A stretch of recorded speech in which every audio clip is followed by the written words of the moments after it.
সম্মানিত সাংবাদিকবৃন্দ, আসসালামু আলাইকুম। আমি তানভীর আহমেদ সুইট, রাজশাহী মহানগর ছাত্রদলের সাবেক যুগ্ম সাধারণ সম্পাদক ও বর্তমানে রাজশাহী মহানগর যুবদলের আওতাধীন একজন সক্রিয় কর্মী। বিগত এক যুগেরও বেশি সময় ধরে রাজপথ আন্দোলন সংগ্রামে বিএনপি ঘোষিত প্রতিটি কর্মসূচি বাস্তবায়নের আপ্রাণ চেষ্টা করেছি। ফলশ্রুতিতে পতিত ফ্যাসিস্ট সরকার ও তাদের দোসরদের গণশক্তিতে পরিণত হয়েছে। জুলাই অভ্যুত্থান সহ গণতন্ত্র ও ভোটাধিকার পুনরুদ্ধার আন্দোলনে আমি সারি থেকে অংশগ্রহণ করেছি, তা আপনারা সকলেই জানেন।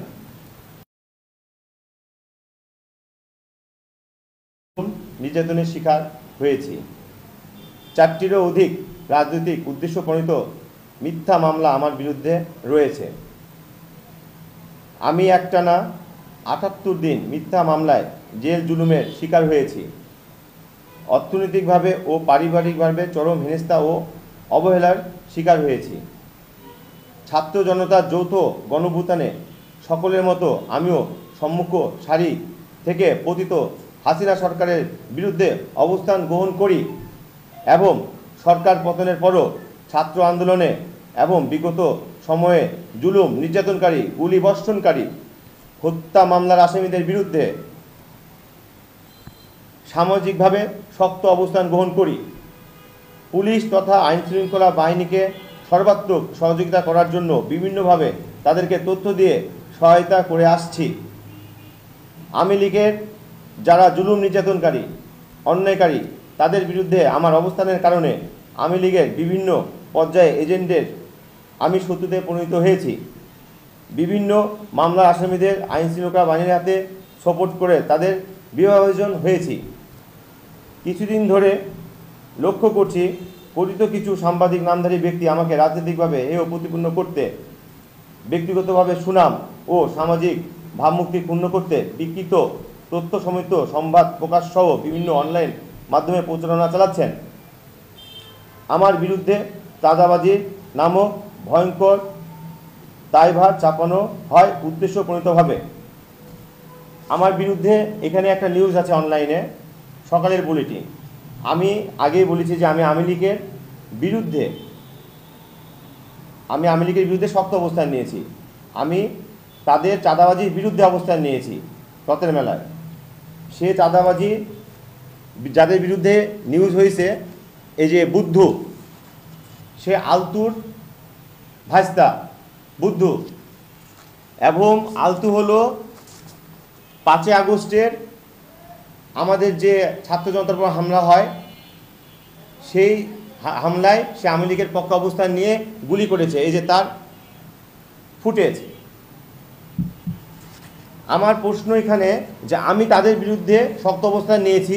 আমার বিরুদ্ধে সকালের বুলেটিন থেকে যে নিউজটা করা হয়, সেখানে সাংবাদিক একটা লাইন লিখেছে, সেটা হলো সুইটের নাম চাঁদাবাজির সাথে জড়ানোর খবর ছড়িয়ে পড়লে তিনি নিজের নাম আড়াল করতে নানা কৌশল গ্রহণ করেন। অভিযোগ রয়েছে সুবিধাবাদী কয়েকজন সাংবাদিকের মাধ্যমে তথ্য প্রমাণ ছাড়াই আওয়ামী লীগের কয়েকজন নেতার বিরুদ্ধে চাঁদাবাজির অভিযোগ তুলে। আমার প্রশ্ন, আমি আওয়ামী লীগের বিরুদ্ধে অবস্থান নিয়েছি, কিন্তু এই সাংবাদিক আওয়ামী লীগের পক্ষে হয়ে আমার অবস্থান নিয়ে আমার বিরুদ্ধে সে ফেক নিউজ করছে। এটা হলো তারই পোর্টালের, সে যে নিউজ করছে তারই এটা প্রিন্ট ছবি, এবং যে আমি এখানে দাগ দিয়ে দিয়েছি যে সেই অংশটাতে সে স্বীকার করেছে যে আওয়ামী লীগের পক্ষে আমার বিরুদ্ধে সে নিউজ করছে। কিছুদিন ধরে লক্ষ্য করছি কথিত সাংবাদিক নামধারী ব্যক্তি আমাকে রাজনৈতিকভাবে হেয় প্রতিপন্ন করতে এবং ব্যক্তিগত সুনাম ও সামাজিক ভাবমুক্তি ক্ষুণ্ণ করতে বিকৃত তথ্য সমেত সংবাদ প্রকাশ ও বিভিন্ন অনলাইন মাধ্যমে প্রচারণা চালাচ্ছেন। আমার বিরুদ্ধে চাঁদাবাজি নামক ভয়ঙ্কর অপরাধের দায়ভার চাপানো হয় উদ্দেশ্যপ্রণীতভাবে।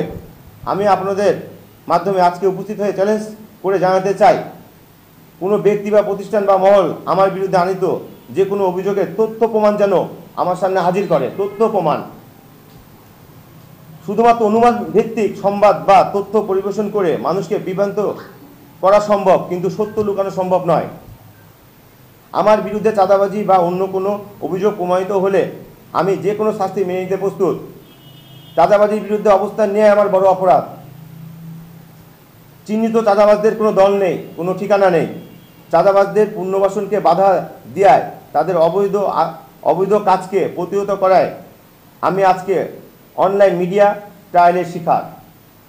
আমি আপনাদের মাধ্যমে জানাতে চাই, যদি আমি সত্যই চাঁদাবাজি করে থাকি, তাহলে আমার বিরুদ্ধে চাঁদাবাজির শিকার কোনো ব্যক্তি বা মহল প্রকাশ্যে এসে আমার বিরুদ্ধে অভিযোগ করলো না কেন, বা আইন শৃঙ্খলা বাহিনীর কাছে অভিযোগ করলো না কেন, এই সংক্রান্ত কোনো মামলা হলো না কেন? আমার বিরুদ্ধে অপপ্রচারকারীদের কাছে আমি জানতে চাই, আমি কখন কার কাছ থেকে কত টাকা দাবি করেছি। যারা আমার বিরুদ্ধে বিভিন্ন মাধ্যমে অভিযোগ এনেছেন, আশা করি তারা এগুলোর সুদূর উত্তর দিবেন। বিভিন্ন শুভাকাঙ্ক্ষীদের কাছ থেকে আমি কোনো চাঁদাবাজি অভিযোগ পাওয়া মাত্রই দলীয় অবস্থান থেকে তা প্রতিহত করি। দলীয় দায়িত্বশীল নেতাকর্মীকে নিয়ে সেখানে মাইকিং করে প্রচারণা চালাই, যেন কোনো ব্যক্তি বা দলের নাম ব্যবহার করে কেউ কোনো অবৈধ সুযোগ না নিতে পারে। যেটা আমার ফেসবুক লাইভে আপনারা বিভিন্ন ভিডিওর মাধ্যমে দেখতে পাবেন। সেখানে আমার অংশগ্রহণ রয়েছে।